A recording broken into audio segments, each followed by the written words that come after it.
जिस कार्य के लिए आपने आसन ग्रहण किया है भागवत श्रवण के लिए, वो ऐसा साधन है जिसके कानों से हृदय में चला जाए, जिसकी समझ में आ जाए, उसके हाथ मुक्ति लग जाती है। यश श्रवण मात्रेण मुक्ति ही करतले स्थिता। और सांसारिक साधनों की तो क्या क्षमता ही क्या है, वो तो तुच्छ है। तो मुक्ति देवी स्वयं प्रसन्न होकर के अमृत का प्रसाद दे देती है।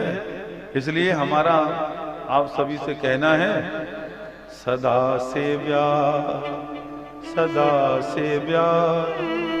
श्रीमद् भागवती कथा,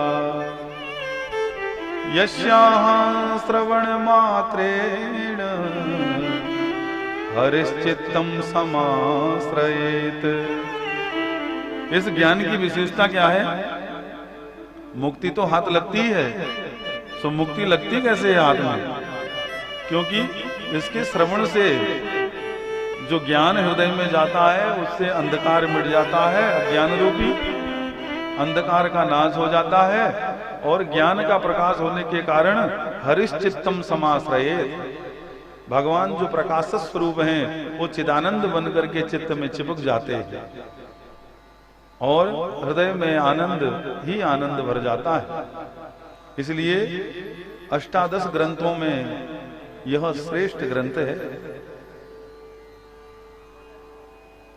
इसमें 12 स्कंद हैं और श्री सुखदेव जी और परीक्षित जी महाराज का यह पवित्र पावन संवाद है, जहां पर इस सुख शास्त्र का वर्णन होने लग जाता है।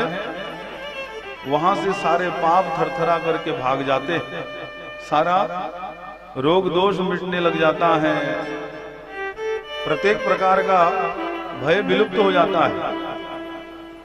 यावन् श्रूयते सम्यक् श्रीमद्भागवतम् नरैः।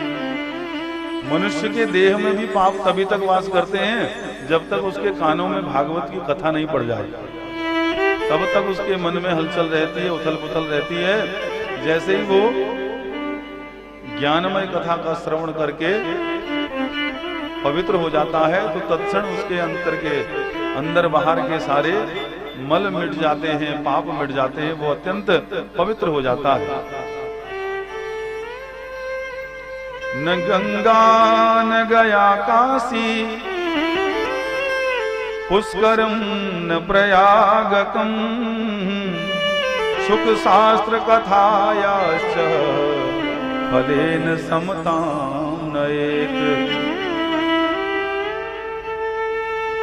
हमारा दृढ़ विश्वास है, इस ज्ञान की क्षमता करने की क्षमता किसी में भी नहीं है।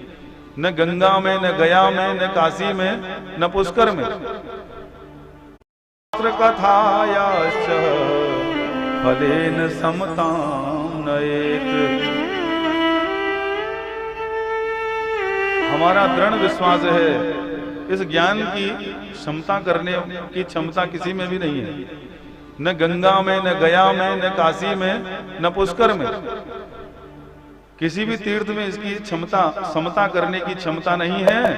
न कैलाश में ही ऐसा सुख है जो भागवत श्रवण का है। सुख शास्त्र कथायाश्च फलेन समता नयेत। इसके श्रवण का जो फल है, उसकी क्षमता कोई नहीं कर सकता। न गंगा न गया न काशी, पुष्करम न प्रयागकम। क्यों? क्योंकि ये स्वयं प्रयागराज है, ये स्वयं ज्ञान वैराग्य और भक्ति की त्रिवेणी है। यहाँ पर तीनों का संगम होता है।